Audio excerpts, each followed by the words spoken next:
Good afternoon, everybody. This is Steve Wilson from the State Water Survey. This webinar today is part of the Private Well class, which is sponsored, funded, and supported by the Rural Community Assistance Partnership and US EPA. RCAP is our partner and also the lead on a grant from US EPA to provide these resources, both these webinars that we've been doing, as well as the class we developed, and some other things for well owners that RCAP staff around the country are using on the ground, like an assessment tool to go out and do a one-on-one work with well owners. There's RCAP staff in every state, and if you're not aware of them and are interested in finding out what RCAP has available, just contact us at our email address and we'll let you know. I guess we'll let you know who the right contact is in your area. So for anyone who is a licensed environmental health professional that's on the webinar today, for our program offers CEs, continuing education credit, for both NEHA and for Illinois LEHP credit. So the way it works for NEHA, the National Environmental Health Association, is you can only take this class once every 2 years, which is their credentialing cycle. So I've listed on the bottom over here the past webinars that had the same core content that we've delivered. So if you participated in those, you won't be able to get CE credit for this, but there are some differences from the past webinars, especially the questions that you all asked in advance. There's a lot of really good questions, and we'll get to as many as we can today because there's some just interesting stuff. But how that works basically is if you are a NEHA member and you want continuing education credit, if your cycle ends, say, at the end of this month, 3/31/18, you could take this class again starting 4/1/18. But if your cycle just started, 3/1/18, you wouldn't be able to take this after today again for 2 years. So, and for Illinois LEHP credit, just contact us. Our email address is there at the bottom, and Katie Buckley, who's on the call, will be able to help you with that. And we can give everyone we work with you to do the NEHA forms and get a copy of the slide deck afterwards and things like that. So, so today's, as I mentioned, our webinar is part of this national program that RCAP is the lead on to support private well owners around the country. And so our materials follow the class that we developed called on privatewellclass.org. And you may have heard about this webinar either through our class, our website, or from one of our partners, NEHA, RCAP, the National Groundwater Association. But this isn't our class. The webinar is meant to be a small piece of what we have in the lessons. There's 10 lessons. I'll talk about that at the end, but they're all free. And we encourage everyone, well owners and EHPs alike, to go through the lessons. It's really meant to help you learn to be a better steward of your well and understand what responsibilities you have and things like that. So, so today we're going to talk about well care and some basics of how to ensure your water's safe. So we did get a lot of questions, and we'll answer as many as we can, as I mentioned. So I'm Steve Wilson. I'm a groundwater hydrologist at the State Water Survey. Katie Buckley is here too. She's an outreach specialist here at the Water Survey and is going to take questions. So there's a question box or a chat box on your GoToWebinar screen. If something comes up during the presentation today or during the questions today that you'd like to ask a follow-up question or an additional question, put it in that chat box or question box. Katie's going to keep a list of those going as we go through the webinar today, and we'll be able to pull those up on the screen at the end. And between Dan Webb and I, we'll try to answer what we can. So Dan Webb is the head of our public service lab, and we'll be answering your water quality related questions today. Dan's also a well owner, and so he's got a lot of personal experience that really helps us as well, as I grew up on a well as well. But I do want to mention a little bit about the Water Survey. So we're at the University of Illinois. We're a sister agency to our State Geological Survey, Natural History Survey. We're all located in a department on campus called the Prairie Research Institute. I didn't name it, but that's where we're at. So we do applied research, public service, and a lot of things in the state of Illinois related to water quality. We house the state's well logs, and we also have the public service lab, which Dan runs, that until 2008, I believe, or thereabouts, offered free water testing for inorganics and metals to any Illinois well owner. So we have a long history. We started as a health-based organization before there were any to look at issues like typhoid and cholera. And here's just an example of a record that's in our files. I think this stuff is so cool. We have a guy who's worked here a long time who's going through these old records and has found just a wealth of information of what the history of the water survey is. This is from 1916. It shows where all the typhoid outbreaks were. And this is, it's just, there's a lot of really interesting stuff. We have a long history in Illinois. And my job at the Water Survey, in addition to this class and these materials, is to help well owners and communities in Illinois with their groundwater-related issues. So we have a lot of experience and for a long time in these issues. So regarding today and private wells aren't regulated, as you know. It's really up to the owner once they've been installed and you're on your property to make sure it's safe to drink and the water system is maintained.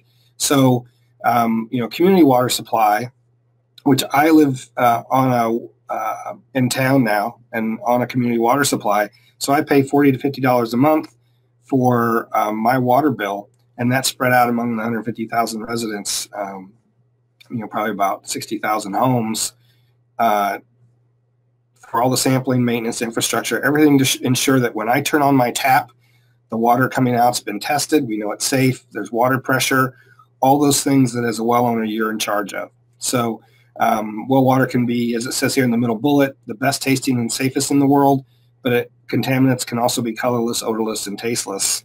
And so the only way to be sure is to sample and to be sure that you've done what you can do to make sure your well is properly sealed and safe at the surface to prevent surface contamination and all those issues. So that's really what our class is about. And so we're going to get started.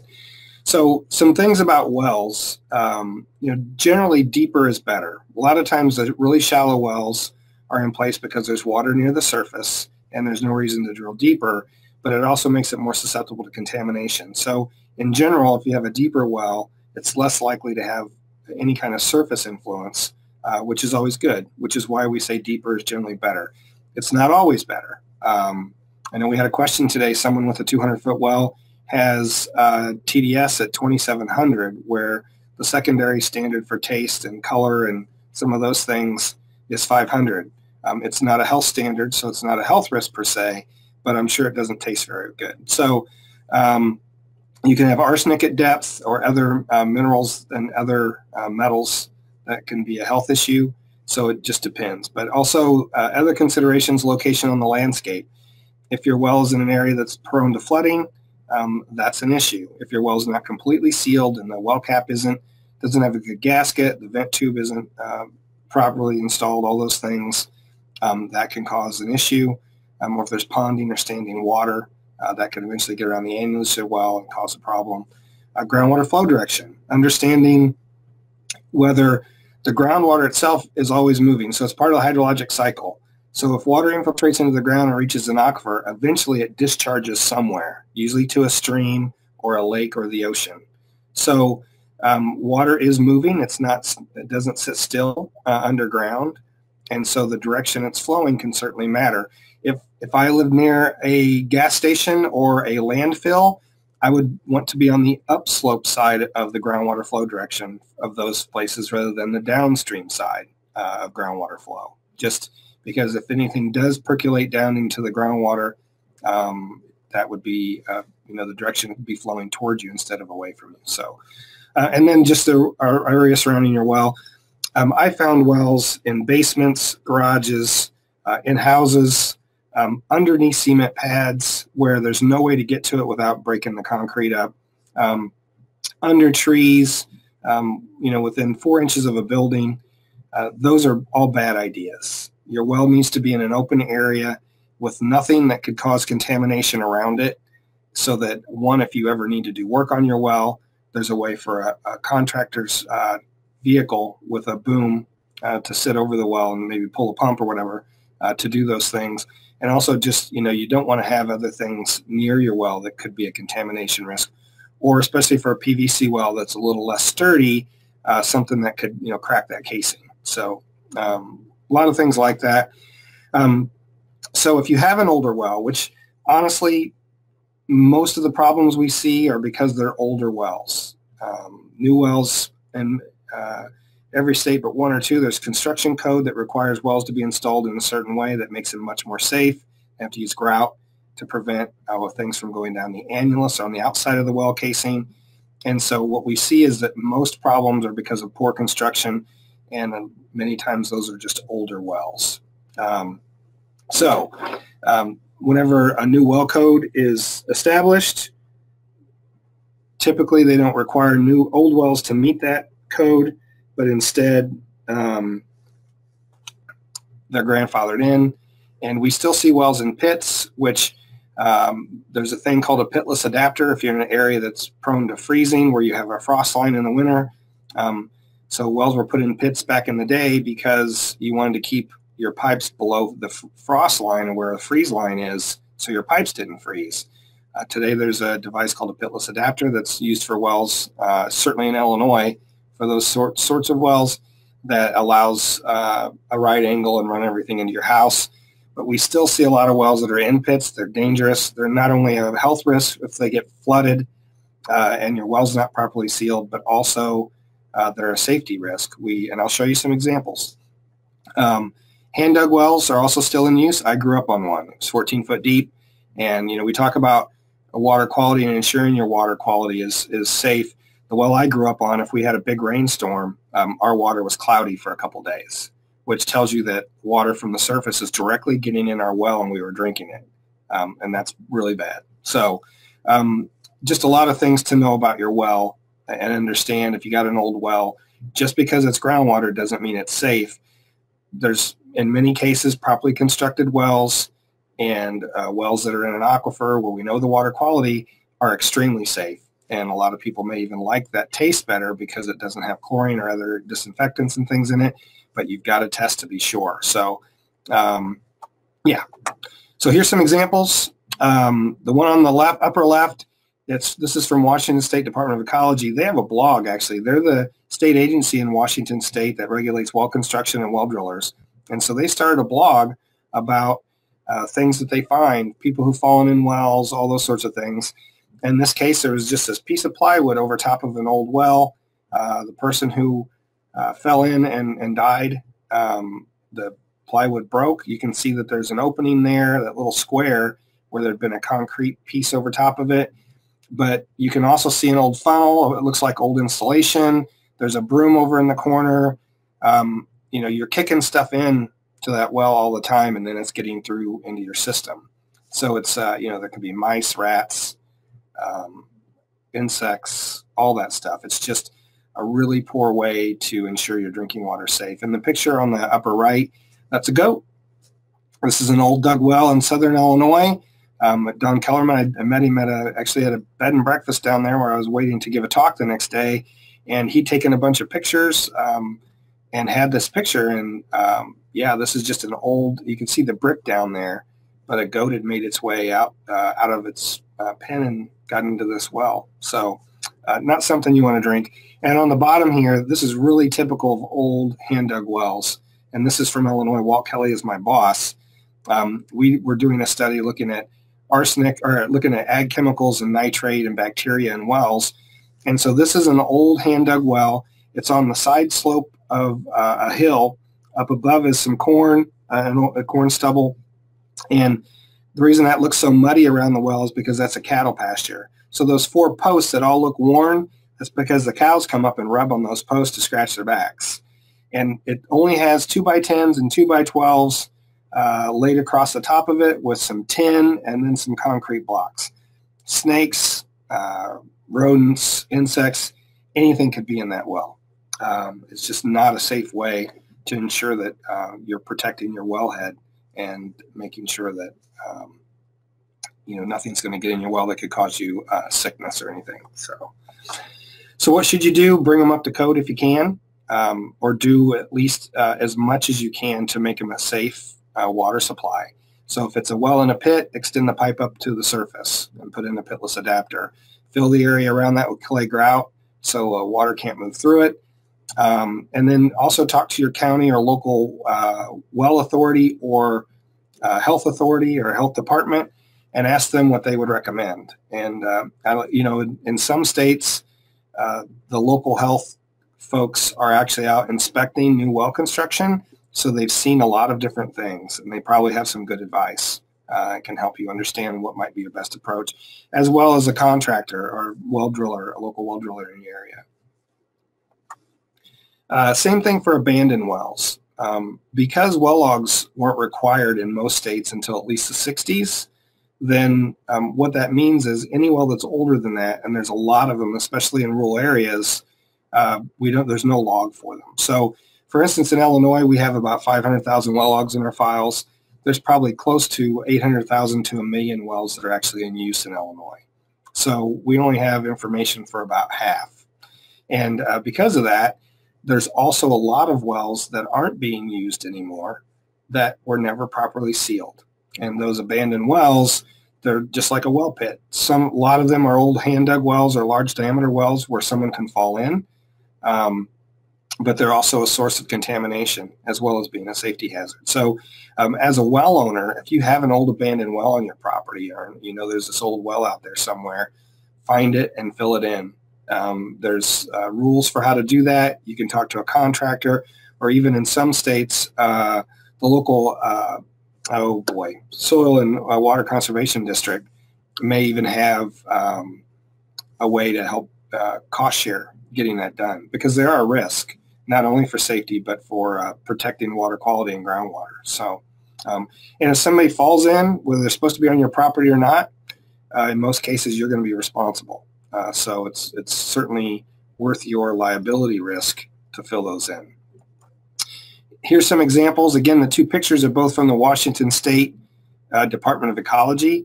And there's a horse fell down in this well, and then a man fell into a well 45 feet. I'm not sure if he landed in water, or he must have, because he ended up, if you read that story, he was completely fine. Once they got him out, no injuries whatsoever, I don't believe. So very lucky is the bottom line. These newspaper clippings on the on the right, 3 of these are from Illinois. The third one down is Jessica McClure, the young toddler that was trapped in a well in Midland, Texas. If you were old enough to remember that, I think it was in the mid-90s. That was covered live on CNN and became a national news story. But most of the time, these things aren't carried by national news. All 3 of these other articles, the first one, the second one, and the fourth one, are from regional papers in Illinois. Galesburg, one's a Buffalo Grove, and then Springfield, where our state capital is. I guarantee you the people in the other 2 areas didn't know that this happened, about someone getting killed or being pulled from a well. So it happens a lot more frequently than people realize, is the bottom line. So as far as basic well care, and I apologize, but I've been fighting something for a week and a half or so, and it's just going around our family right now. So if my voice starts to go, that's just the way it is today. So for basic well care, best practices and maintenance, one of the things we certainly recommend is talk to a licensed well driller, pump installer, or contractor when trying to do anything to your well, even if just for advice. I know every state's different in how they regulate well drillers and what they allow. There are still 2 states that don't license drillers, Pennsylvania and Alaska. And Pennsylvania also doesn't regulate well construction. So the problem with that is it means that anyone can go out and install a well in any fashion they want, whether it actually protects the aquifer or it protects the well owner or not. And so it's your due diligence, especially if you're in a state like Pennsylvania, to make sure you're using a licensed contractor or driller so that you can ensure that you're getting a professional job done and some of those things. I know a few counties in Pennsylvania have passed their own rules because there isn't a state rule that requires the driller to be a master well driller through the National Groundwater Association in order to drill in their county. And that's just one way the county is trying to step up and make sure they're protecting their residents from, folks who necessarily shouldn't be drilling wells. There are a lot of guidebooks available depending on what state you live in. Most of these will be a pretty dry read, but if you instead of trying to read through one of these manuals, if you are interested, you certainly can. And if you're going to put a well on your property, it's worth knowing a little more about it. But you can also call the Minnesota Department of Health in this case and ask to talk to their well program people. In some states, like Minnesota, they actually have regional staff who do nothing but work with private well owners. And so they would be able to give you advice, tell you what things you should look for, all that sort of stuff to make sure that, that if your existing well isn't up to code, whether that's a risk or not. Some things are more important than others regarding that. Having a well in a pit's a really bad thing. But if, for instance, if the well code in your state says that a well is supposed to be 18 inches above land surface and it's only 14, that's probably not a big deal, unless you're in an area that's going to flood. But those 4 inches really aren't going to make a significant difference. But it's a matter of if your well's in a pit, that's another story. Then there's a lot of risk. Even a heavy rainstorm can fill that pit up with water, whether it's on high ground or in an area that's prone to flooding. So as far as the well site, your well should be out by itself, and so it's clear, easy to get to. You should check that if it's got a vent, that it has a screen on it to keep insects from coming in. I know we hear a lot of stories about ants in wells, for instance, and other things where they've just formed their little colony inside of there because there's a way in. So that's why there's a screen on the vent tube in the first place. It should be elevated, as it says here, and it should also be accessible. The annulus, which is the area around the outside of the well. So the best way to describe it is if I'm going to drill a well and put a 5-inch casing in, I'm probably going to drill a 7-inch hole. So there's a little wiggle room for that casing, right? So then when I put in that 5-inch casing, there's an inch all the way around that's just open. So you fill that with grout, which is a clay or concrete type of material that's meant to prevent water from moving through it. And that helps seal that so that water can't just run straight down. You can have a 300-foot well, and if there's no grout or anything to stop it, water can run right down the annulus into where your well screen is or where your well's open to a bedrock aquifer and cause contamination problems. So you should inspect it annually. Make sure that the vent tube, and I think we have a question about that at the end, so I'm going to not go into that any further. So this, again, is another example. I use Minnesota a lot for an example, and the reason is because they have one of the best programs in the country. Their state residents passed a law a number of years ago willing to pay extra taxes so that they would have a fund to look at environmental issues, well issues, groundwater quality issues, and so they're properly staffed and they are able to do put a lot of materials together because they have the resources to do so. And so I looked in Minnesota a lot just because they have a lot of good information available and they have competent, well-trained staff that are some of the best in the country. So, I just wanted to mention that because, you won't go wrong if you look at Minnesota brochures, documents, handbooks on how to do things with your well. They're usually pretty thorough and pretty well done. But every state, or almost every state, has a code for where you can install a well. And in this case, in Minnesota, this shows the setbacks from a well for all of these different things. Whether it's, they show a grave on here and a swimming pool and heat exchangers and everything else. And here's the bottom half of that page.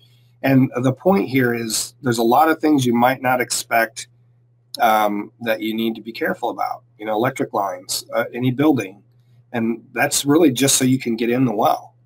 If you have a well that has a submersible pump in the well, you put your wells in a basement or in a building, there's no way to pull that pump, for instance, and that's just the example I use. But, a lot of things can cause contamination, and so they want to protect the well from all those sources. And so you should be sure too. And there's a question about this too, about landscaping a well, around a well, which we'll get to in a little bit. So your septic system. Now, this is a private well class, but septic systems tend to play a big role in water quality concerns with private wells. And a lot of times that's because, especially older ones, were installed right next to the well or close to the well, or especially if you have a shallow well, then depending on the direction of groundwater flow, this soil absorption field that it shows here at the end, where everything is going out of your septic tank and then being discharged so it can percolate into the ground and bacteria can break it down, all that stuff. It depends on the direction of flow that could be heading back towards your well. And if your well, the water from your well is coming from someplace close to the surface, then this can be an issue. And that's a lot of times where we see either feedlots or septic tanks causing bacteria issues in private wells. So the one thing we want to say about this, a lot of people think their septic tank just works, and if you maintain it, it can work for a long time. But they do fill up with solids, and you can see on this picture, this is a 2-tank septic tank.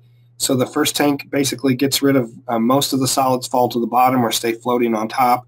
Then it goes into the second compartment before it goes out, and that's one, to give bacteria more time to break things down in the tank, and two, it helps make sure that some of those solids don't make their way out into the absorption field, especially if you have a perforated pipe like this example. Those things can get clogged.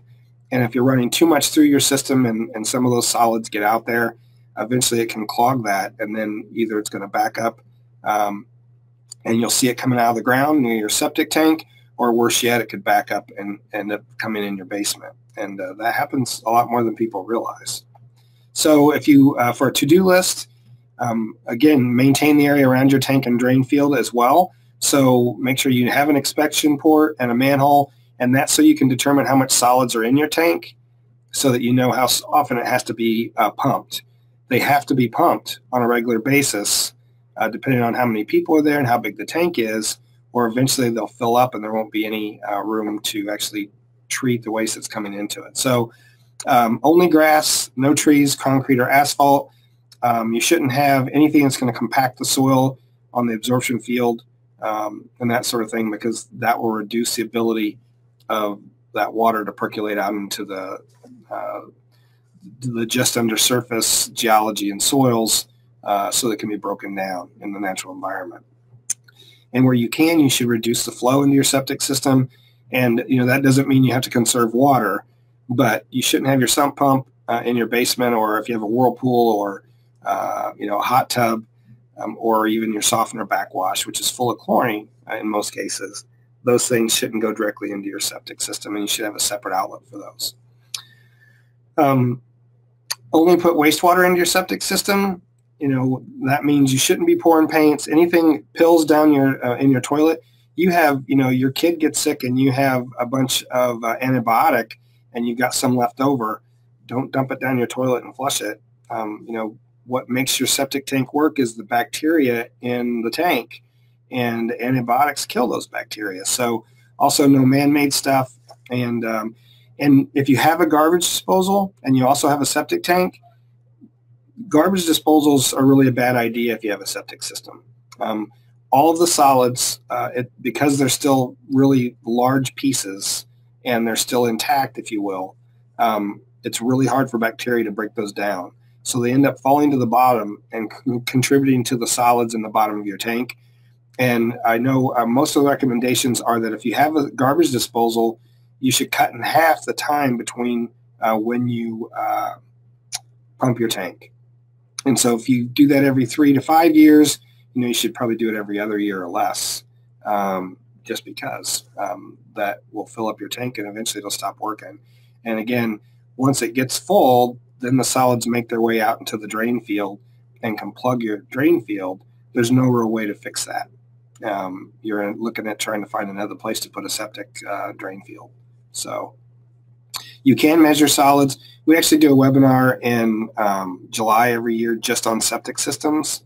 And I don't remember the date this year, but we have an expert in septic systems, because we are not, on the webinar, who can answer those questions. And there certainly are ways for you to measure that yourself if you're interested, but it's also probably a good idea just to have a septic installer or inspector who can come out and measure the solids for you. So, okay. There's also a lot of resources available through EPA. they have a system, a septic web page. It's called Septic Smart is their program. And in the last year, they've revamped and added a bunch of material to that. It's a really simple URL. It's just epa.gov/septic. And I recommend you go there and take a look. There's a lot of resources. There's a 12-page brochure that talks about all the whys and hows and what you should be and not be doing. This is part of that webpage, and you can see on the left over here for septic systems how it works, how you should maintain it, all these different things, technical resources that are available, partners in decentralized system efforts, which there's a lot around the country. RCAP's one. Some of the other national associations are involved and trying to help people learn more about that as well. But there's a lot of good information here that you can look through and read. And so just for instance, this is part of their homeowner guide, but it talks about why you don't want to do things, what causes most failures in septic systems, because you put too much down your system, or you put things that clog it or that kill the bacteria. So, common sense stuff really, but, I understand out of sight, out of mind. A lot of times it's easy to forget that you shouldn't be putting something down a drain, especially if it's liquid. You don't want to put it somewhere else, but it's really a bad idea. And you need to understand which things are, are and aren't going to cause those problems.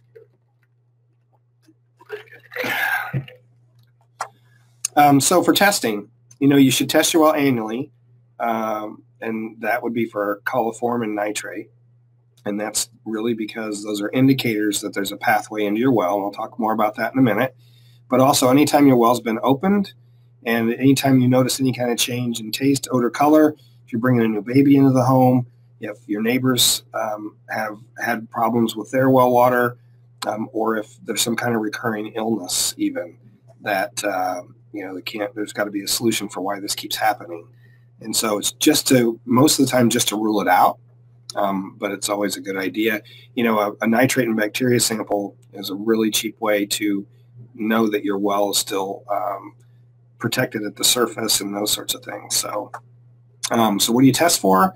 It really is different only because there are different kinds of contaminants in different places. So sometimes you have naturally occurring contaminants in one area where you don't have it in another, but also it depends on how deep your well is. If your well's shallow, then you're probably more at risk of surface contamination versus if you have a deeper well and you know that it's properly constructed, then it's likely going to be an issue of if there's any naturally occurring contaminants in the area. And if there are, your county or state health department are probably going to know that, or your state geological survey or USGS office may have some advice there, or extension. But I'd always start with your local or county health department and see what they can provide for you. So, right. So here, the last bullet, sample for coliform, bacteria, and nitrate annually. They indicate a pathway in your well. So they're so ubiquitous in the environment that, especially near the surface, that if there's a breach in your well or, bugs have gotten into your well or any of those things that might leave a bacteria hit, then there's an issue. That there's got to be a reason. And I'll show you an example of a well with a tree next to it and bring that up then here in a little bit. But anything that allows anything near the surface to get in your well is a problem. And so sometimes when people even sample, they have a bacteria hit, they chlorinate, they have another hit, they can't get rid of it. That means there's some source that's continually getting in your well, and that's going back to the feedlot and the septic tank. Sometimes there's a pathway between the two, and that's what's causing that. So no matter how much you chlorinate, you're still going to have a problem until you fix either where your water's coming from or you stop that source from being able to get in your well. So just for some examples of things you can look up, if you're in Massachusetts, DEP has this website. You type in your address, and they'll tell you your probability of whether you need to test for uranium or arsenic. And, it's a handy little tool. It means they've done a lot of work to understand where there's uranium and arsenic naturally occurring in their area. And the bedrock aquifers there certainly is. And so you can use this to help you understand if you might be at risk for those two contaminants. This is Rhode Island. It's a very small state, but they put out this map that shows all these little circles are where there used to be orchards, and they all used a lot of arsenic. So there's a ton of surface contamination and surface soil contamination because of arsenic, but in some areas because of shallow aquifers and the time they've had to percolate into the ground, you're also starting to see some groundwater contamination. And so they've just shown this and said, basically, if you're near one of these little circles, you should test for arsenic because it may be there, and it's not naturally occurring. It's because of the pesticide practices we had going back into the early 1900s. And this big splotch that's in the middle third of the state, this is a great example because it's something I would have never even known about if I hadn't been looking for this stuff. That is an area where there's high naturally occurring beryllium. I didn't realize beryllium was a regulated contaminant, but it is. So there's an MCL for it, which is a maximum contaminant level allowed by law for a community water system under the Safe Drinking Water Act. But it means that it's also got a health risk associated with it. So if you're in Rhode Island, you might want to sample for beryllium, which I don't believe we do here, and I don't know anywhere else in the country where that's been an issue. But there must be other places where they wouldn't have made it part of the rule. So, and all the EPA rules for the Safe Drinking Water Act only apply to community water supplies. So that's the other risk you have as a well owner. You don't have to test for beryllium because you're a private well owner, but you should want to know if it might be in your well. And but no one's going to do it for you. The only way to find out is if you do the testing for yourself. And the last one I'll show here is one of the better ones, and there are more and more of the states that are developing these tools. This is a mapping tool that's on, the data is provided by the Wisconsin Department of Natural Resources, which regulates both wells, drillers, and community water supplies in the state of Wisconsin. This was developed by the University of Stevens Point in Wisconsin for DNR, and it's through their website that you can get to this. But it's a really cool tool because up in the upper right, you can tell it to display, I said arsenic by county, but you can tell it nitrate by township, or you can tell it other things. And for all the private well samples they have in their files, you can go in here and see, the health standard for arsenic is 10 parts per billion. So if it's blue or green, that means it's less than 10. If it's clear, it means there are no samples available. And the other colors indicate that it's higher, or I'm sorry, I guess there's another 6 to 10 there. If it's yellow or higher, then it's more than the standard on average. So you can see there's 3 red counties there where the average arsenic value is over 21, Green Bay and near there. And so if I'm if I get an opportunity to take a job in Wisconsin and I'm going to buy a house with a private well, I'd want to look at this. Or if I live there and I want to know what I might want to test for, I'm going to go through the entire list of what they offer and just see what things might be at risk. And then I'm going to go to the county health department and DNR probably and ask them what I should be concerned about and what they recommend testing for. So all of those folks that work at state agencies or local health departments, they're there to help you and they want to protect your health. So the real message is, some people don't want to call a health department because they're afraid they're going to tell them they can't use their well. In almost nowhere in the country, except a few small areas out east, does the health department have the authority to tell you can't use your well. They might say it's a really bad idea for you to drink this water, especially, if you have kids or whatever, but they can't tell you can't. There's no legal authority for that. So use them is the message. Talk to them, find out what you can. They'll give you good advice on what risks you might have and what you need to do. Okay, so here's what we recommend, and we're trying to create a general list of things that give you a good idea of what your water quality is in a well or an aquifer based on no matter where you live in the country. So there's certainly things to add to this, which is why it says, at the bottom, get advice from the local or state health department. Because if you have things like beryllium, we're not going to recommend that to everybody because most people don't need to worry about that. But, some things that are more common, and also some of these give you a good idea of, for instance, if your pH is less than, say, 6 or 5.5, then it's a more potential to be corrosive. There's certainly other things that can cause corrosive water, even if your pH is over 7, but that's a good indicator. Also, things like TDS and hardness, all those help for aesthetic issues, and it's good to have that information just to understand. Just like fluoride, there's a big debate about fluoride, whether communities should put it in their final drinking water that goes out to their customers or not. Well, the recommendation is 0.7 parts per million, I think. But there's natural occurring fluoride much higher than that. And at high levels, fluoride can be a risk. It could harm you. It's a health risk. So understanding all those things is just a good idea. And so also your piping matters. If you have galvanized piping or if you have lead or copper pipes, obviously you'd want to know whether those things might be an issue for your drinking water. And I'll get to this at the end, but groundwater quality and drinking water quality can be very different things. The water coming out of the ground may be fine, but as it sits in your pipes or runs through treatment, you've changed the chemistry, and that can have different effects on the water you're actually getting out of your tap in your kitchen. So again, I will talk about that a little more. So where do you get it analyzed?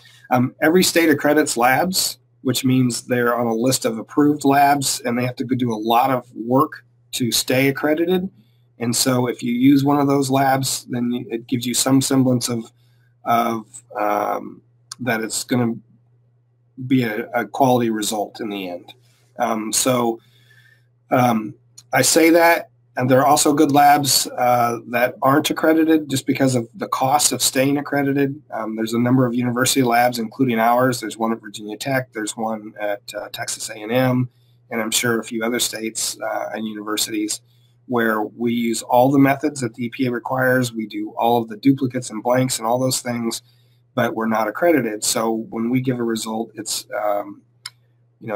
not like a legally defensible sample, but it gives you good information. So in addition, some states have programs for private well sampling. I know New Mexico has a program tied to their septic systems. So they want people to let them know where all the septic systems are in the state because they're really a water quality concern, a contaminant source. So they've offered free sampling to anyone who submits their septic tank into the program for the state where it's been identified and located.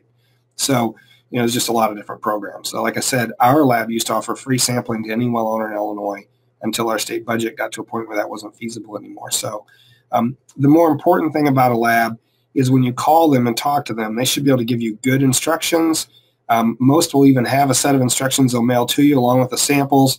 If it needs to be preserved, that's not done very much anymore because it's usually acid and it's a risk, a safety risk. Or if it needs to be kept cold or whatever, they should be able to tell you all of that information, how soon it needs to be delivered back, give you advice on what you should sample for. And, what I tell people is if a lab can't give you that advice, find a different lab. Even if it costs you a little more, it's probably worth it. Because labs, it turns out, are one of the places where a lot of well owners go for advice.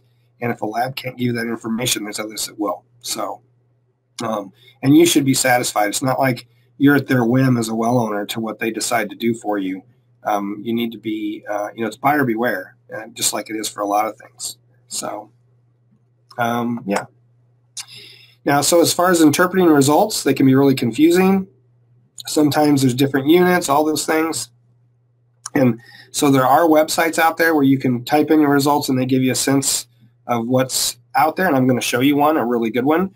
But in the end, you should always take your results to your local health department to get a qualified answer from a health professional. And we're not health professionals. I'm a groundwater hydrologist. So you should use those folks. That's their job. They understand what health risks are based on what contaminant. And, sometimes if something's found in your well, we typically recommend you resample. Not everyone can afford to do that, and I understand that. But, labs make mistakes or sometimes slip a digit. And it's always good, especially if it's something really out there. Like, if your arsenic level, which the standard is 10 for a community water supply, ends up being 1,000, you just don't see that in very many places.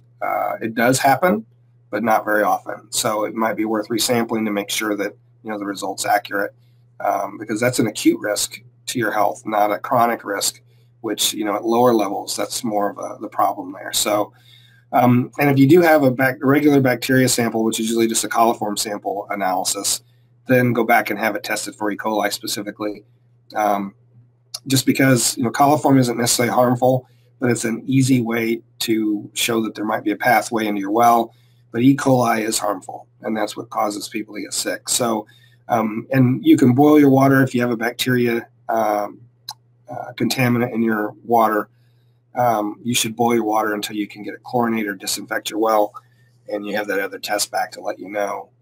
And you do need to disinfect your well once you've had a bacteria problem. One, so that that goes away, and two, so that if it doesn't go away, there's a continual source that's allowing that contaminated water to get in your well. And that's, can lead to other problems and other issues, but you just need to know. Okay. So, so the one source I want to show you for information, so the New Hampshire Department of Environmental Services had got a grant from CDC, and they developed this tool. It's called the Be Well Informed Guide, and it's really awesome. You can see at the very bottom there, it says click on the green bar and you can enter your water test results. But what this does, and this is really meant for the residents of New Hampshire, but it works for anyone. We held a private well conference last May, and we invited NHDES to come out and talk about this, and they did. And because of that, there's 6 other states that are using some of the same code and developing tools of their own for residents in their state. And the only thing that's not relevant to folks outside of New Hampshire are the resources they provide at the end. Let's say you have an arsenic hit. New Hampshire has a guide that's specific for New Hampshire that it leads you to. And, that may not be relevant for you in your state, but you can find resources on arsenic in your state as well, or in your area. So, but what it does do, does several things really well that past iterations of these kind of tools didn't. And so if you click on the green bar, it takes you here. It asks you for what town you're in, but you can put in anonymous, like I did here, right at the top there by units on the right side. And so anyone can use it, and it's free and publicly available. And so I typed in arsenic at 15 micrograms per liter, which that drop down, that's one of the big improvements. So a lot of folks have trouble converting. So if your lab gives you all the results in milligrams per liter, or they give you some results in different units, some of the past websites have required you to put your units in as milligrams per liter. Well, if your lab reported 15 micrograms per liter, you have to convert it to 0.015. That seems simple, but it's easy to slip numbers. Some people, struggle with those things. Math's hard for a lot of us, me included. And maybe it's in ppm or ppb instead, and it's saying give it to me in milligrams per liter. That's going to take some effort to try to figure out. So this is address that by providing all the potential units you're likely to have for all the constituents. So you can see if you look down under bacteria, it says CFU per 100 milliliters, or whether it's presence or absence. So you can either have it quantified, and some labs do that, or others just say yes, they're present, or no, they're not present. And there's a whole group of health professionals who argue whether we should do a presence absence test or you should quantify. That's another topic. So, but it's really handy in that respect. And then when you give it the result, it says, it's got the red X. The value entered exceeds the drinking water standard. So the other advantage of this system, which took a lot of effort and hasn't been available before, is they tell you what kinds of treatment will work on that constituent. So down below here it says recommended water treatment. There are really 2 that work typically for arsenic. One is absorptive media, and the other is reverse osmosis. And reverse osmosis can be iffy, depending on whether it's arsenic 3 or arsenic 5, and Dan can talk a lot more about that than I can. But also there are filter systems that you put on your kitchen tap that are absorptive media that do a great job of removing arsenic or other constituents. And so this gets you started about what things you might want to do. If someone tries to tell you you need a neutralizer or something to raise your pH because you have arsenic, they're trying to sell you something. That's not the issue. The issue is, you need one of these types of units. So it's a really good tool. And it also gives you some answers, tells you, some standards that are out there for certifiers like NSF. The National Sanitation Foundation certifies drinking water treatment equipment, and we would always recommend that you use something that meets an ANSI standard, because then it legally has to take out what it says it will.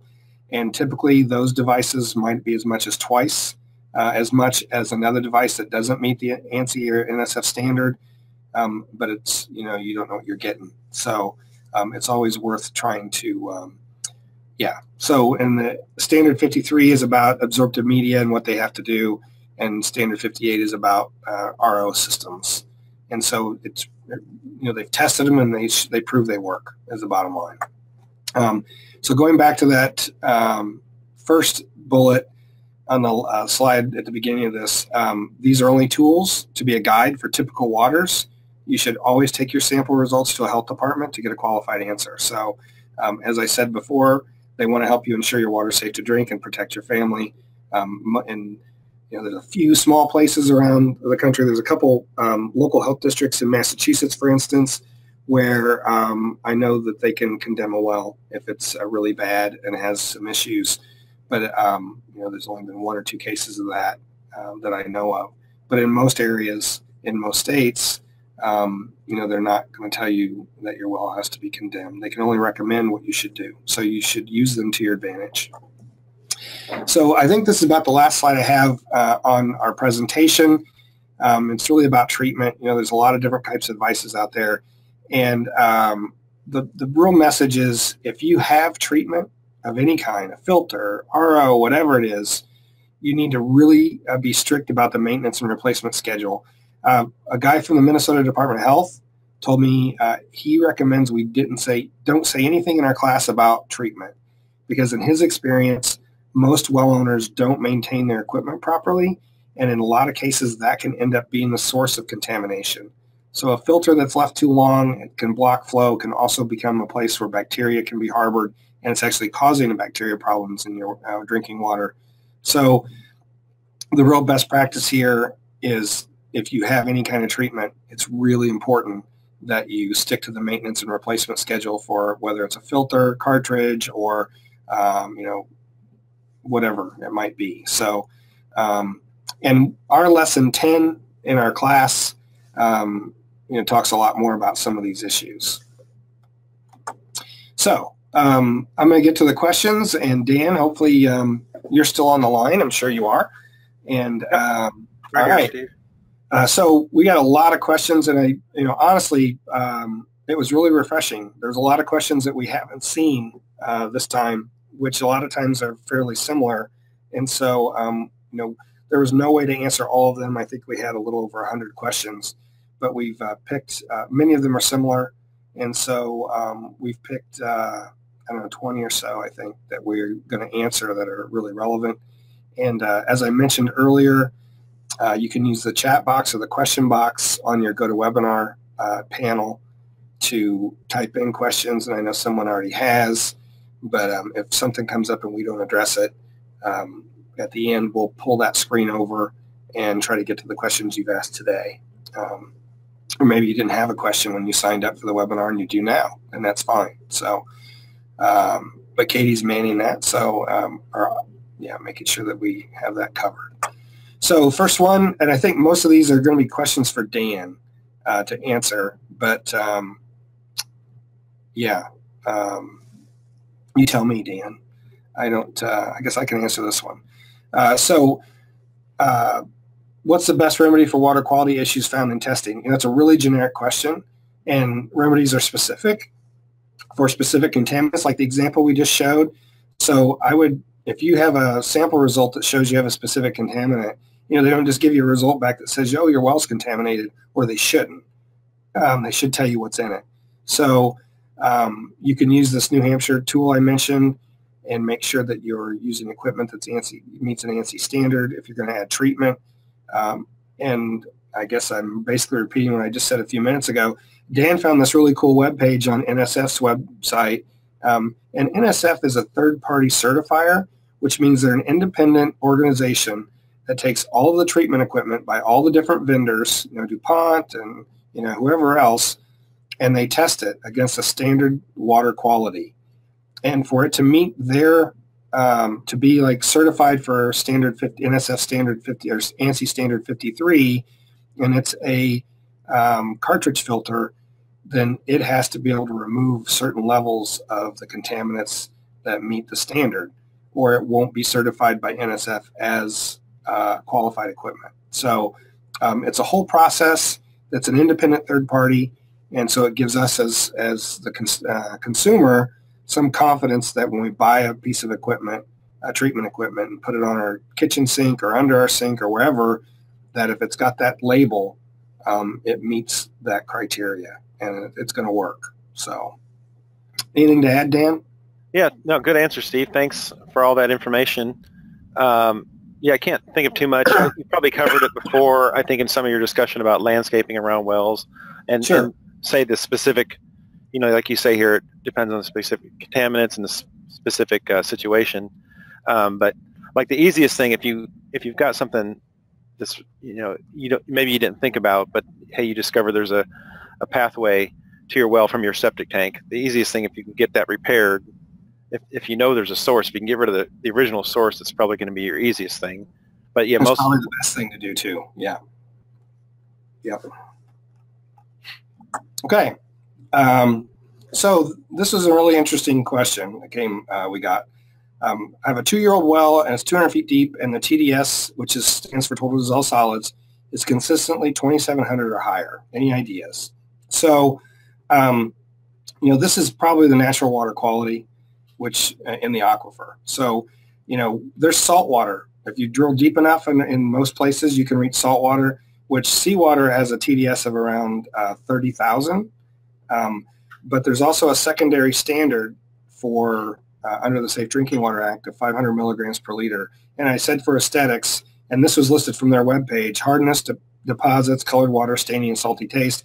I know in Illinois, we've done some sampling very near here. We've ran into wells that are in, where the TDS should be pretty low, and we've hit TDSs of close to 500. And so in those cases, their water tastes salty already.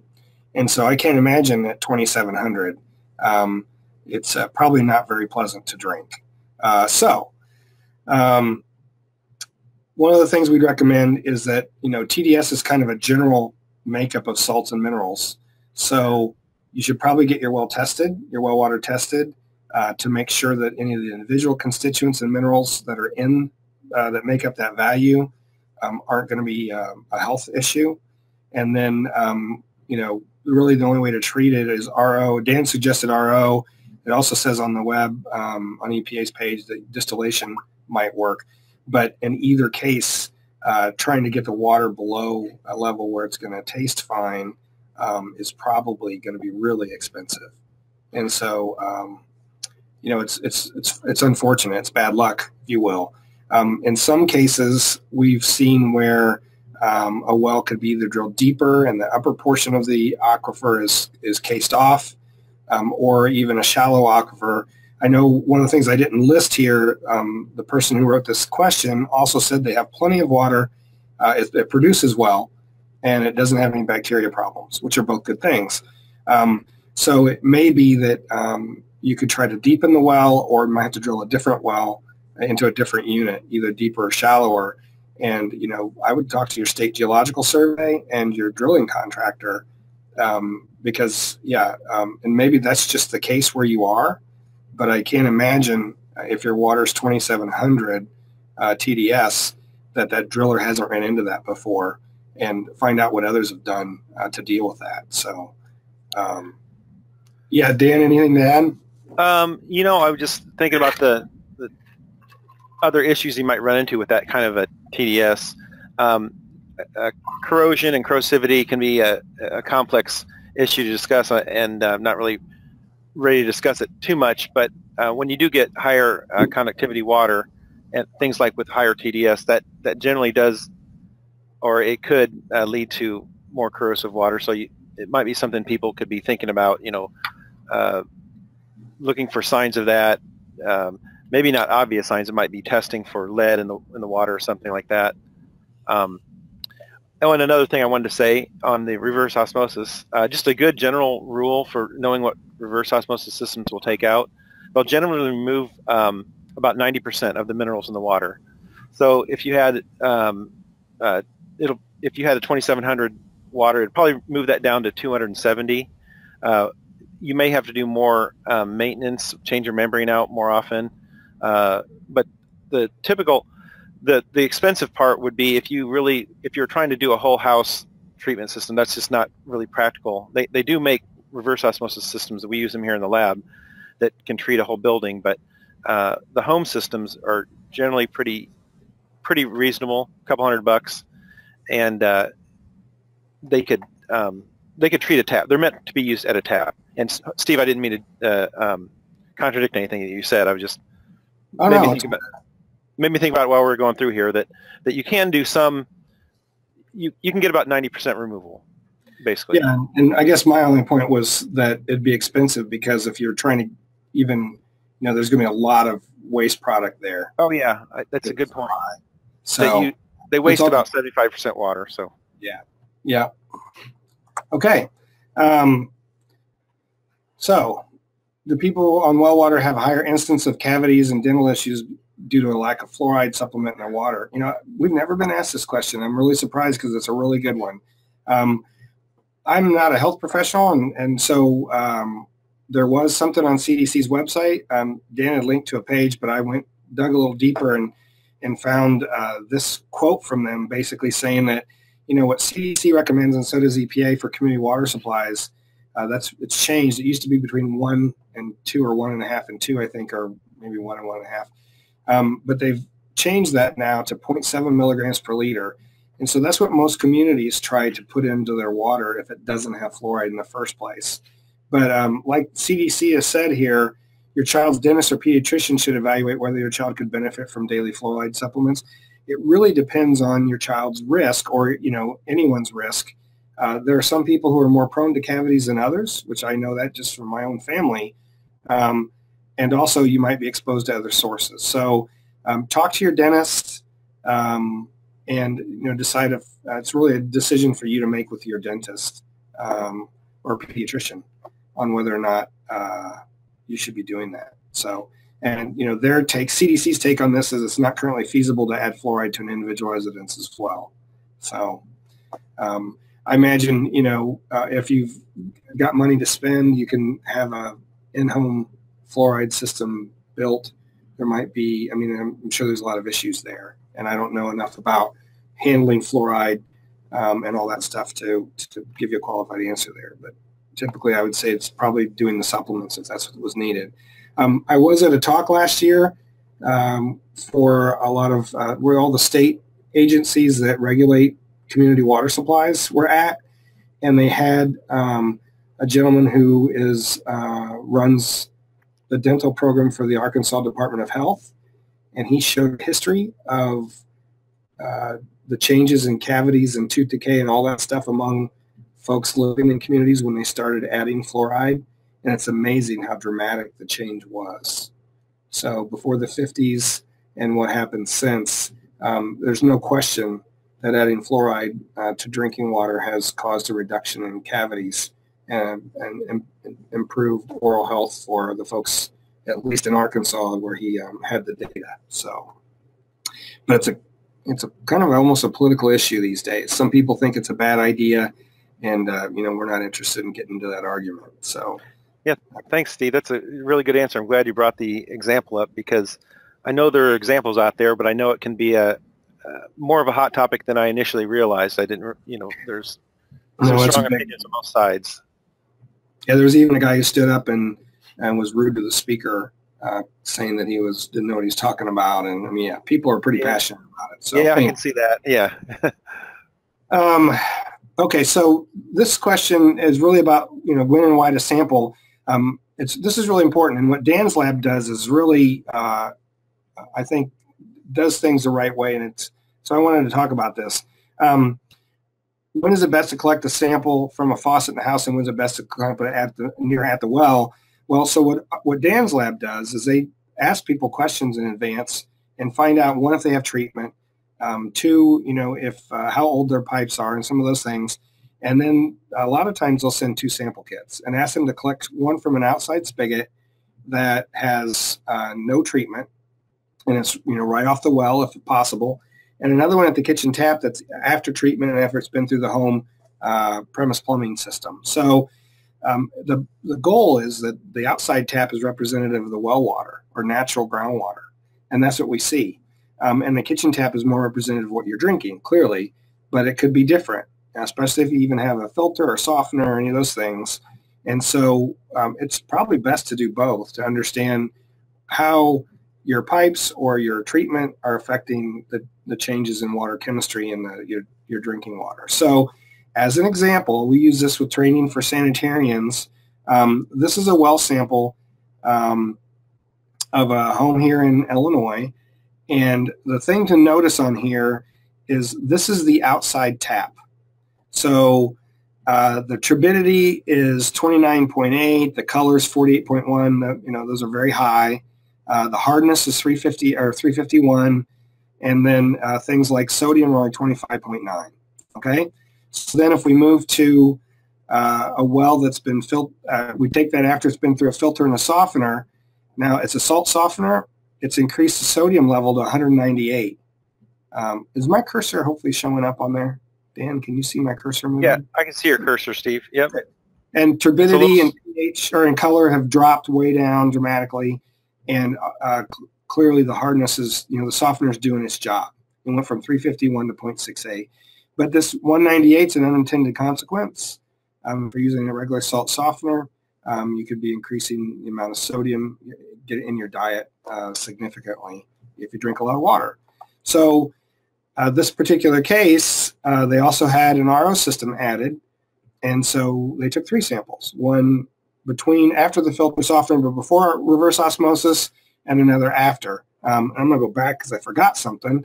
The pH has been a little over 8, and we're blessed in Illinois that most of our groundwater is over 7.5 pH, and so that certainly lowers our risk for having corrosive water in a lot of cases. But now the RO, like Dan said, it takes out almost everything. All these less than signs means it's below the detection limit for our equipment. And the sodium was 198, now it's 6.24. But this is the unintended consequence here. Went from 8.10 to 6.23 pH. So, that's slightly corrosive, or slightly below 7, which is neutral. But that's water that started at 8.1. If you're in Virginia, for instance, in the Piedmont Aquifer, where the natural water quality has a pH of, 5.5, an RO unit could lower it even further. And, if your RO unit's at your kitchen tap, it's probably not a big deal. But if you had one of those expensive whole house RO units that Dan mentioned, which they do make, you could be putting corrosive water into your pipes. And if you have lead or copper pipes, it could be an issue. And this is just meant to show you why it's, more information is certainly better. And this is just kind of a really cool example of what this shows us on, a typical water here in Illinois. So quickly, well disinfection. So we get tons of questions about disinfecting wells. Should I add bleach every month? What kind of bleach should I use? All those sorts of things. And again, I'm going to lean on the Minnesota Department of Health because we looked at probably 70 or so different brochures, handbooks, guides on how to disinfect a well. And we picked what we thought was the most comprehensive, most accurate, safest, best to use brochure, if you will. And it was this one. So Minnesota has this well and water system disinfection guide. And you can link to it on our website. And they've actually changed this on their website and went to a shorter version, but talking to their staff, even their staff liked the older one better. And so I still had a copy of it, and so that's what we show to folks in our class. And so to the whole point here is you shouldn't disinfect your well unless you have a bacteria problem in your well. And the only way to do that is by sampling first. So you don't add it on a schedule. You don't add it every 3 months. I just had a well owner in Northern Illinois tell me that his driller told him to add a cup of bleach every month. That does nothing except probably eat at your pitless adapter fittings and stuff, because that's what's going to hit first. So it's too concentrated that way. There's a whole procedure you use, and there's bleach with not there's bleach that doesn't have some of the fragrances and other things in it that you should use, and this explains all of that. And to get to this, the full document, if you go to our website, privatewellclass.org, and look under resources, there's a set of resources for each of the 10 lessons. And under lesson 10, which is water treatment solutions, you'll see a link to this document.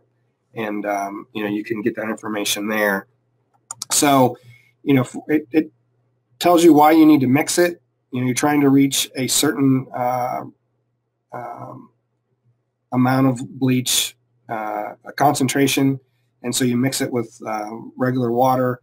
You have to measure how much, and you have to know the depth and diameter of your well, but it talks to you about how to do that. And so it even has information about what to do with your filter or your softener so that you're not putting something down into your system that's going to cause a problem for those things. So it really does a good job of explaining all of those things. It's, here it's recommending you go to the Water Quality Association to look for information from the vendors of these specific units. And it just walks you through step by step, and it's a really good document. So, hey, Steve. Yeah. Hey, before we move on, can you go back one more slide? Hey, I think I've seen this before, but hey, do you mind if I just say just a quick thing here? Go ahead. About this warning, I see they've got a warning here. This is more of a practical experience thing. I hadn't used my well for a long time, and I ran into something very similar to this. They talk about adding starting off with a weak solution of chlorine.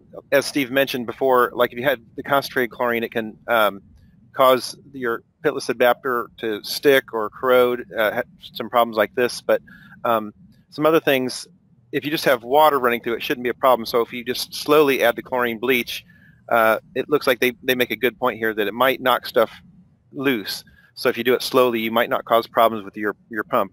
I actually did it according to regular instructions, but I did have a problem with, just a personal level, I had a problem with my pump. It was an old pump anyway, but it was, I like this warning here to tell people, hey, be careful if it's too strong. Even if it's normal quality, it could knock some stuff loose, which could plug up the pump motor impellers and stuff like that. So I just thought that was an interesting warning. Yeah, they do a good job. That's the bottom line. They're pretty helpful folks.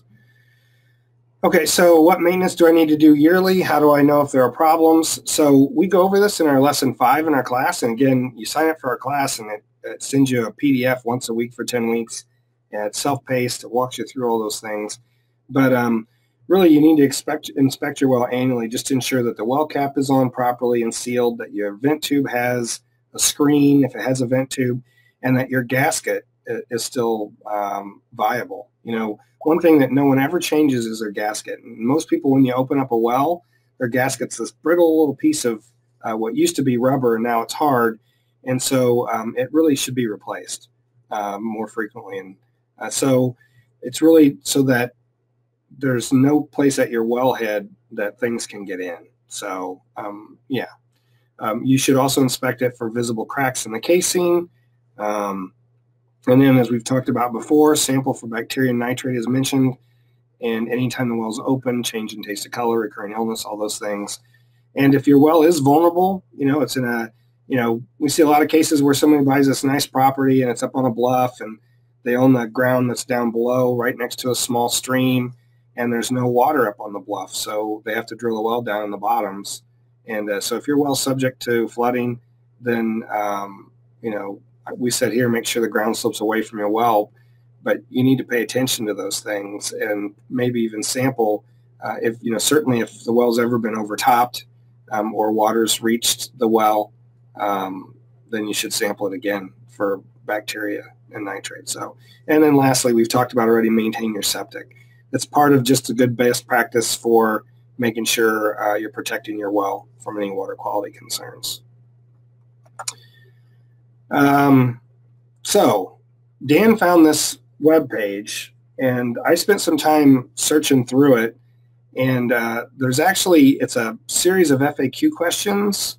And so someone asked about uranium, and this is probably your best source. It talks about all the different issues there, and there's fact sheets available on uranium and other things. And so we put this URL here, and if you email us, we can send it to you, because it's kind of a different URL for EPA. But it's a really handy site, and you can see on the right or on the left, I've clicked on fact sheets, so that's why it's a minus sign and shows all of them individually. But you can do that for all the other things that are on this list. And most of these are questions that have been asked. And once you get on the site, it remembers your IP address. And so as I started looking through this, all of a sudden it started showing me what I've already looked at, and so I could get to that quicker. So it's pretty cool. And it wasn't on EPA's site not that long ago, at least not that I knew of. So yeah, this is a great resource. I don't know if Dan, if you use this regularly or pretty cool. Yeah, I don't remember how long they've had all these questions up here, but one easy way you can get to it is just like do a Google search for just search for primary drinking water standards or regulations, and if you go in there, if you just follow the EPA link, it should be one of the first ones. It'll have this kind of thing for all the primary contaminants, and so it's a really useful page. I suppose I probably should have put the main page up here. Well, that's what I put up. The link you gave me had more after that. Okay. This page gets you to, and I showed the image I have here is of the uranium thing, but this web page takes you to the front page for the FAQ, and it shows all of the stuff on the left. So when you go to the page that I've listed here, you can click on fact sheets, or and down below I think it has or you can click on frequent questions and all that stuff. So yeah, I tried to find a front page, if you will, and there really isn't one. It's kind of different the way it's designed, but it's there. Once you learn to use it, I'm sure it's pretty helpful. So, all right. So landscaping around the wellhead. I know we've talked about this a little bit. Is it okay to landscape around my wellhead? Are there things I should avoid planting in the area? You saw the setback diagram I showed earlier. You really need to keep things away from your well. So this particular example is a well that one of the RCAP staff ran across when they were doing their work. And I got an email from this RCAP person saying, hey, this person has a well in their front yard. There's nothing around it, and they keep having bacteria hits.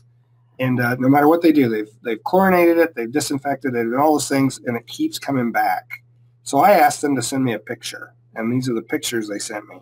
So as you can see on the picture on the right, this is a PVC cased well, which, PVC is great. It's lighter material. It's pretty sturdy, but, it can be crushed, if you will. So, and I'm sure that tree was planted as this nice little sapling whenever they put the well in as something just to have near it. But what's happened, and what I suggested in the end is that what I believe's happened is that roots have got around the well casing, and then as they've grown, they've cracked the casing. Tree roots have tons of bacteria associated with them, and my guess is somewhere between land surface and probably 4 or 5 feet below land surface, there's a crack in the well. And so what I suggested they do is either see if they put a flashlight down there and see if they can see. You might even see a piece of tree root, to be honest.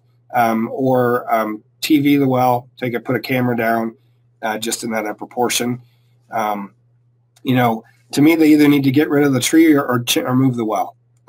Because it's just going to continue to be a problem. It's like people who have even in town, if you live in town and you have a big tree in your yard, once it gets into your your outflow going to your septic line, or not septic line, but to your sewer line, a lot of people are cleaning those out and having someone come clean those out every year, every 2 years, just because once those roots get in, you can't get rid of them. There's just no way to do it. So the bottom line is you shouldn't have anything near your well. It's certainly nothing that's going to have a root that could be substantial in size. You know, I imagine having flowers or something like that are fine, but I wouldn't put anything very big that might potentially affect your well. And, you know, if this was steel casing, it might not be as big of an issue, but more and more we're seeing more PVC, and, you know, it just is possible to do that. So, yeah. I really like that picture, Steve. I hadn't seen it before. I messed up. This slide I didn't finish it. I'm going to skip it. So trying to get in as many questions as I could, and I didn't finish one of them. Okay, so smell. This is for you, Dan, and okay. You had this question once before, but I thought it was worth including again. Sure. Somebody asks a similar question usually every time about sulfur smells and what they're caused by. In this particular case, we had somebody ask about water heaters. I think usually all these things are related. They're usually associated with a sulfur-reducing bacteria, which is taking sulfur in the water, like sulfate, and reducing it into a form called hydrogen sulfide, and then you smell the hydrogen sulfide. I've seen some discussion about in the just a chemical reaction with the anode rods. I think most people will still associate with a bacteria causing the smell. So when it's just in the water heater, it means they're growing in the water heater and reacting with that anode rod. A lot of times, I don't know if it really happens too much anymore, but say 10 years ago, you'd hear people say, oh, just remove the anode rod. That's really not a good idea for your water heater, because it's a sacrificial rod. So it's meant to corrode first and not have the walls of your water heater, even though they're probably glass lined, but fittings and some stuff like that may still corrode. So the rod serves a purpose. I've seen some recommendations. People will say change out the original rod with an aluminum rod or an aluminum zinc rod, but then other people will say, hey, those can cause just as many smells too. I've seen people talk about powered rods that have an electrical current that may solve the issue. Some other suggestions are to try to kill the bacteria off, like chlorine or peroxide, or jack up the temperature on the water heater but then turn it back down so it's not scalding, things like that. We must have had somebody ask before if softeners remove the smells, or maybe it must have come up somehow, but generally the softeners don't remove smells. Yeah, I guess that's it. Yeah. All right. Thanks. Sure.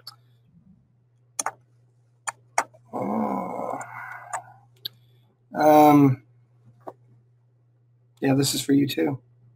Okay. Yeah, we often get a lot of questions about how to deal with high iron content in water, or people will say, hey, they've got a red staining or even a black staining. A lot of people don't think of iron as being black, but it can cause black.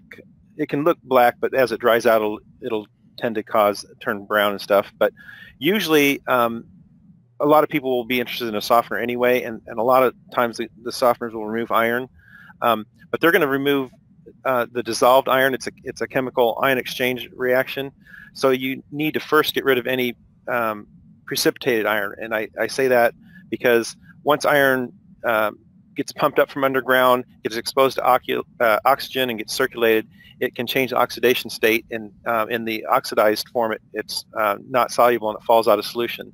So that's usually what happens. Is people say, hey, my water is clear, and then it'll sit a while and the iron will fall out. So I would put a physical sediment filter. They're cheap, they're easy to change, in front of my water softener, and then let the water softener take out the rest of the iron along with the hardness.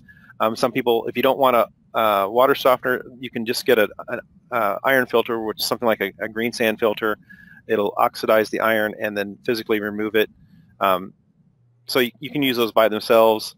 Most people I talk with have a softener as their primary treatment, but if you have like a lot of iron, like say above 10 parts per million, you may need to get a separate iron filter.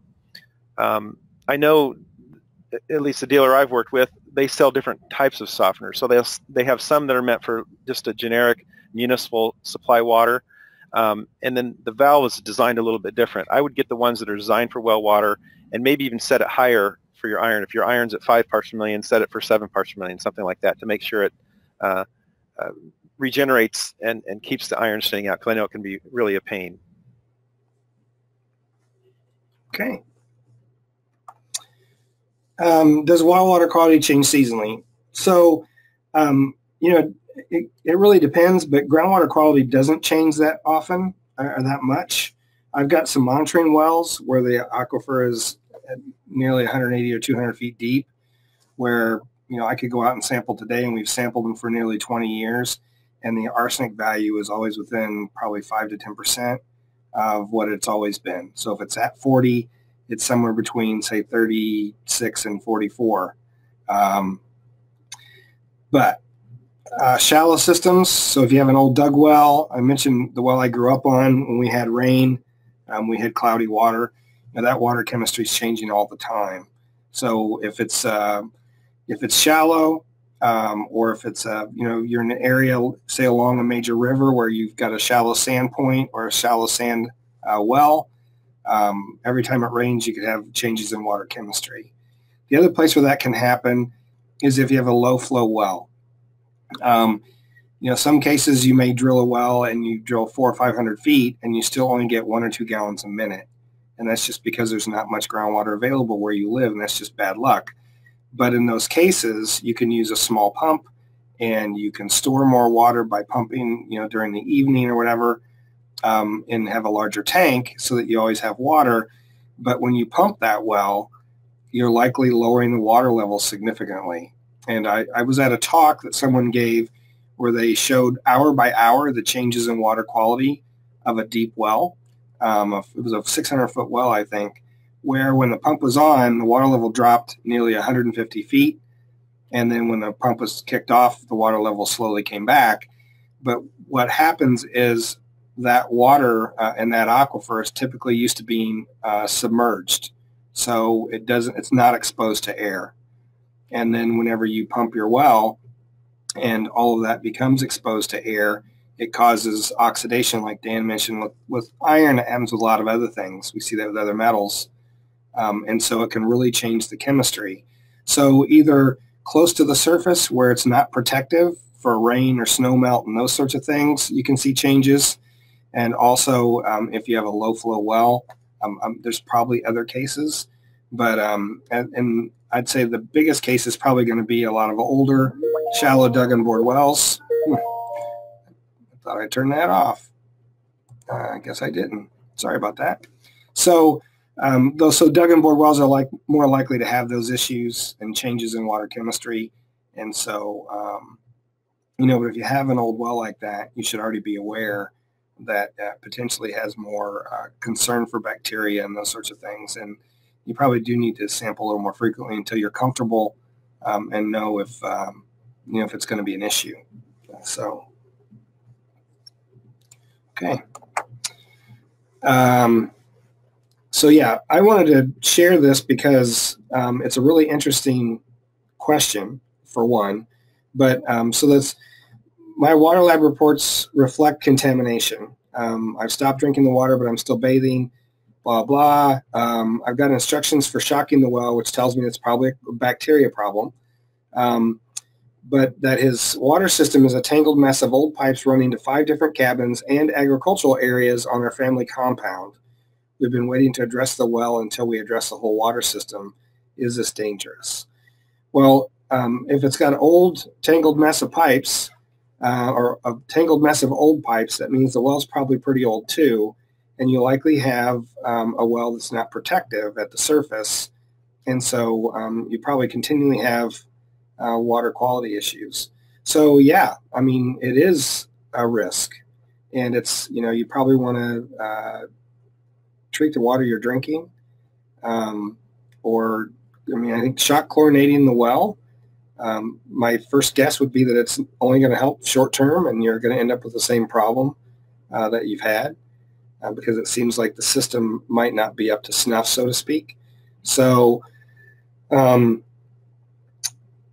would, you do have to address the whole thing is the bottom line. And it's going to 5 different locations. Yeah, it's just sounds like the whole thing needs to be revamped. And, you can try chlorinating the well or disinfecting the well. But if you do that, you have to disinfect all the lines, every one of them. And if you follow those instructions, that means every tap in every cabin has to have the water turned on until you smell chlorine, and then needs to sit overnight.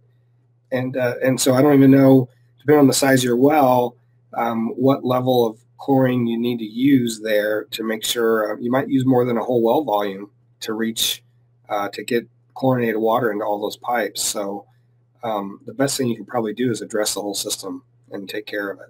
So, and I just put a note down here, if other things, meaning if it's contaminated because it has arsenic or something else, if you would, send us an email.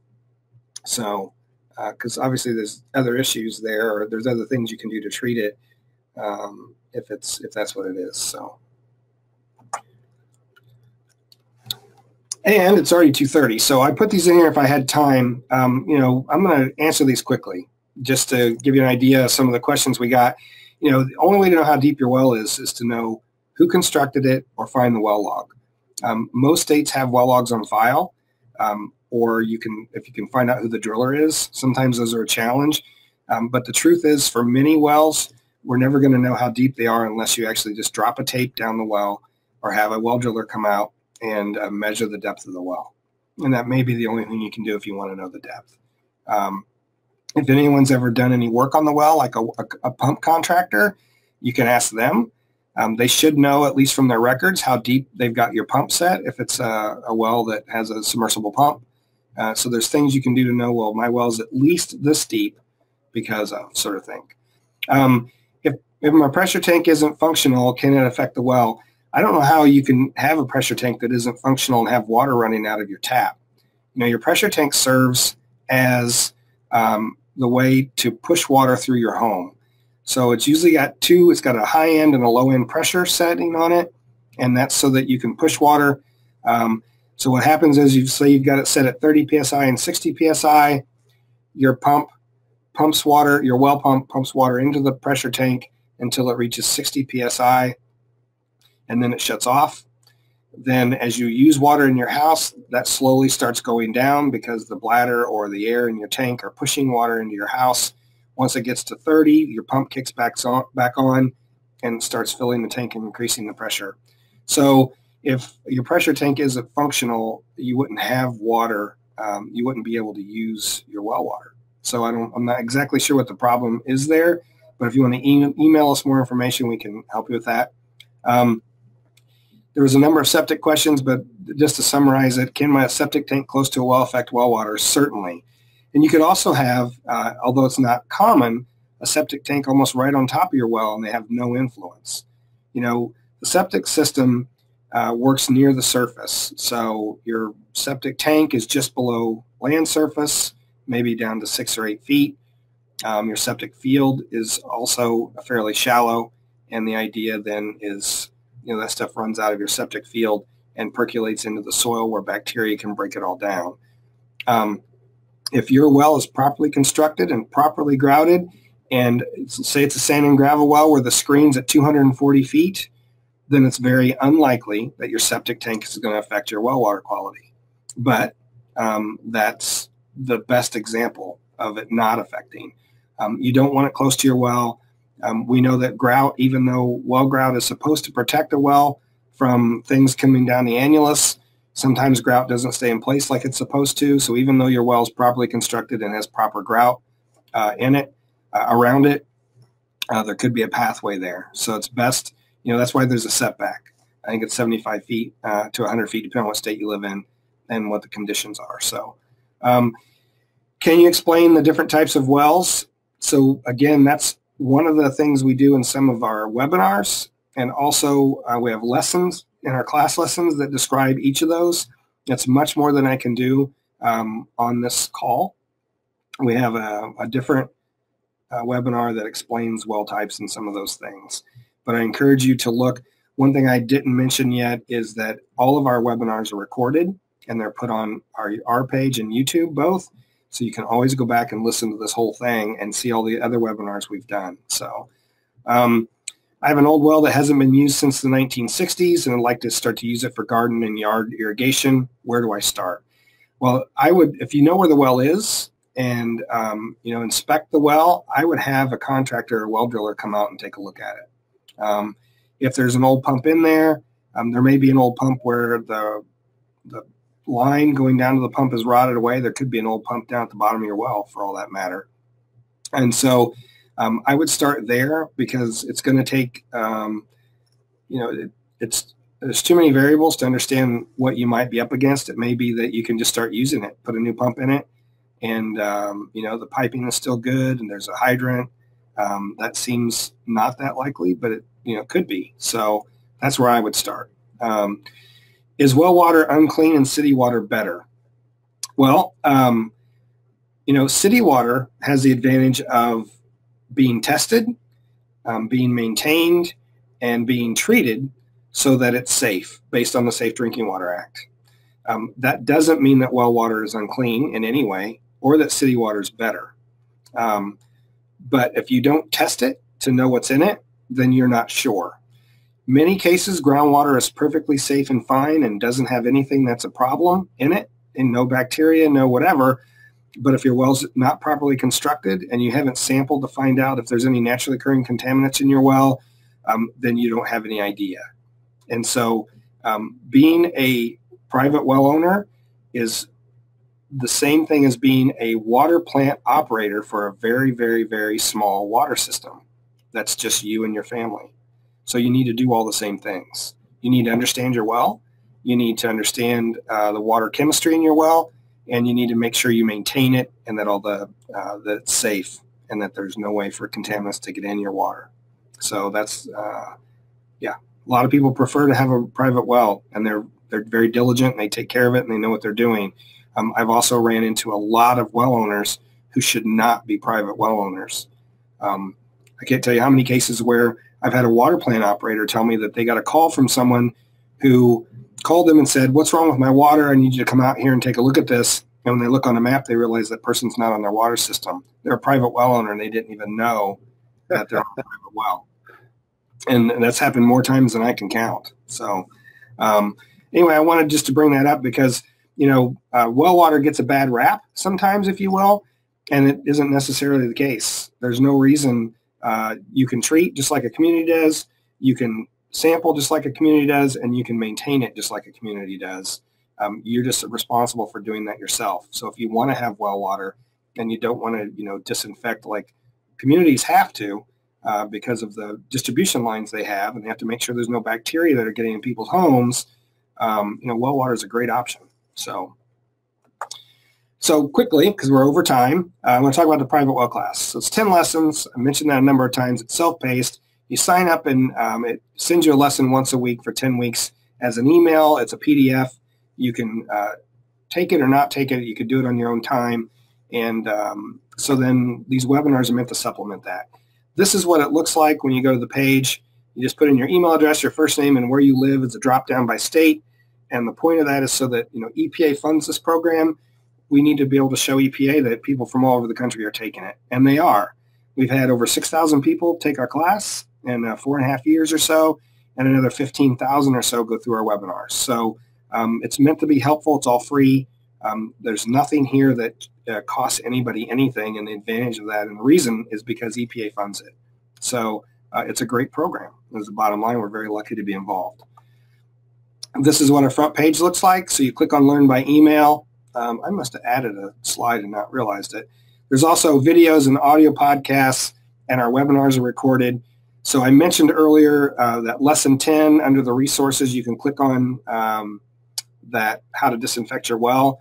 This is what it looks like for lesson 1 and 2. You click on resource library and it gives you a page where it shows all 10 lessons. The first lesson is called The Science of Groundwater. The second one's Groundwater Well Contamination. And these are other resources you can read once you've gone through the class. Something's not quite understanding, it doesn't resonate with you, you can go, for instance, in lesson 1, Lyle Raymond from Cornell back in the 80s and early 90s wrote these 2 documents on what is groundwater and what are aquifers. They're amazing, and it hasn't changed. I mean, groundwater doesn't change. It's really easy to understand, and I've used several of his figures in the lesson because it's a great way to explain it to people and help them understand it. So I certainly recommend going through all those. different resources. They're all publicly available and free.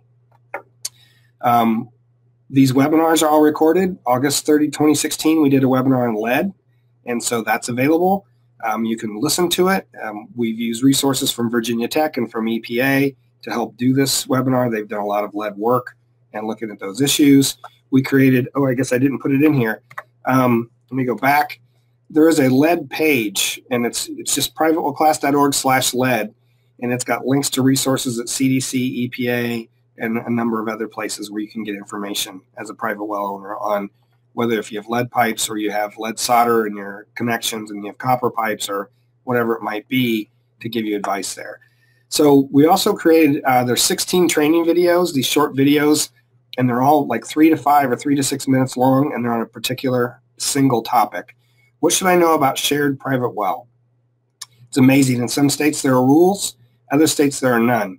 And if you have a shared well that you're sharing with your neighbor, that's all great and hunky-dory if you guys get along. But if someone sells one property and the next person isn't so nice, if that well's not on your property, you may lose the ability to use your well. You need to have an agreement in place. It needs to be tied to the deed of your property. So there's a lot of things, and this talks about some of the things that can happen. One of the folks I work with here, she has, they moved these old 1800s houses out to this place in the country. There's like 9 of them. 5 of them are on one well, and there's no agreement in place. So they're at the mercy of the person who the well is on their property. So it's really a risky thing. And there's a video on how does my pressure tank work. It's had nearly 200,000 hits in 2 years. And that tells us that a lot of people have pressure problems, and there isn't a lot of information out there about well pressure, which is an issue, which we've had several people ask about on this webinar. Yeah, and this tells you how it works, why you want to set your pressure tank 40 or 60 psi or whatever you want for water pressure, so that your pump knows when to kick on, and how this whole system works. So the goal of our program is really to help well owners understand why their well is important, why they need to understand how it works, and also how they can protect themselves from risk, especially water quality risk and public health risk. So to do that, it's really about understanding your log. You should go find your log. If your state agency might have it on file, or your county or local area, or your driller. So you know where your well's coming from, the depth of your pump, how deep your well is, if you have a screen or not, is it a bored well versus a drilled well in rock or a drilled well in sand and gravel, what naturally occurring contaminants there might be, all of those things. And by taking our class, what it'll do for you, in all honesty, is it'll help you learn enough about your well that when you go to your local health department or your state geological survey or somebody else, DNR or whoever, you ask better questions and you can get to the point and understand what they're trying to tell you. So it all plays on itself. And again, sample your well. That's the big message. Everyone should sample their well every year.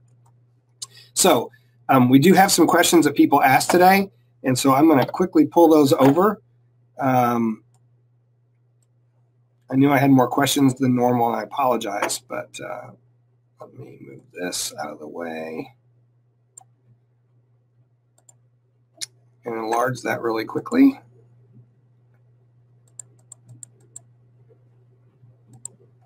Okay. So if you don't test for something, how do you know it doesn't exist in your area? Berlin, for example. Well, someone has tested. That's the whole point of going and asking. Your local health department or your state geological survey, or in Illinois, state water survey, or state department of health, or your primacy agency. And by primacy agency, that's the agency in your state that has to regulate all the community water supplies. Like in Illinois, that's the Illinois EPA. In Wisconsin, that's Wisconsin DNR. In New Hampshire, it's DES. So call them and ask. And they can tell you if there's something like that, because I guarantee you there's been enough sampling that's happened either from a state agency or locally, or where there's been a contamination problem, that someone knows if there's beryllium in your area. So that's what you need to do. You need to be inquisitive. Can tree roots intrude upon the concrete casing of a dug well? Certainly. And so, a dug well versus a bored well, a dug well, usually a hand dug well, doesn't a lot of times have concrete casing or tile. It's got brick, and there's plenty of room between those bricks for roots to find a way in. And we've even opened up dug wells where you can see a plant growing in the side of the well. So for a concrete casing, meaning I'm assuming a 3-foot concrete tile, it's where those casings fit on top of each other that the water can seep through. Roots can also make their way in through there. So it's certainly possible. So, and we already talked about some of the other issues related to even drilled wells can have those problems. What water testing laboratory do you recommend? And there's different packages to purchase I've seen. Which is the best package for testing your well water? You know, you need to work with your lab. We certainly can't recommend a specific lab. We don't even know where you live, what state you're in, or any of those things. But if you use a lab that's been EPA certified, and there's a list of those on EPA's webpage, and if you just Google US EPA lab certification, it'll take you to their program, and it'll has a link to a page where then it shows you a map of the United States. You can click on any state, and it'll take you to the state page. Like for Illinois, it goes to Illinois EPA's webpage where they list all the labs that have that are certified. And by picking one of those, you should have pretty consistent results, and they should be able to sample for the things that you need. Now, we do run into the case sometimes where a particular lab doesn't do private well samples. They're certified to do community drinking water samples, and they don't care to bother with private well samples, and that's unfortunate. But if that's the case, I'm sure they've had thousands of people asking them in the past about private well sampling, and so they probably know a lab that can do that for you. But they would certainly have an idea. So, and as far as the best package, you know, every lab does that differently. Dan, do you have any thoughts there? We certainly can't recommend. I mean, we gave you a list earlier of what we recommend for. And so, you know, and what we recommend with that is you sample for nitrate and coliform annually, so you're sure there's no pathway into your well. And those should always come back clean.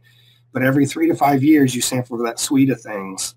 And that's so you have a good idea of what your general chemistry is, or someone who understands groundwater chemistry can look at your results and then give you some advice on what that means.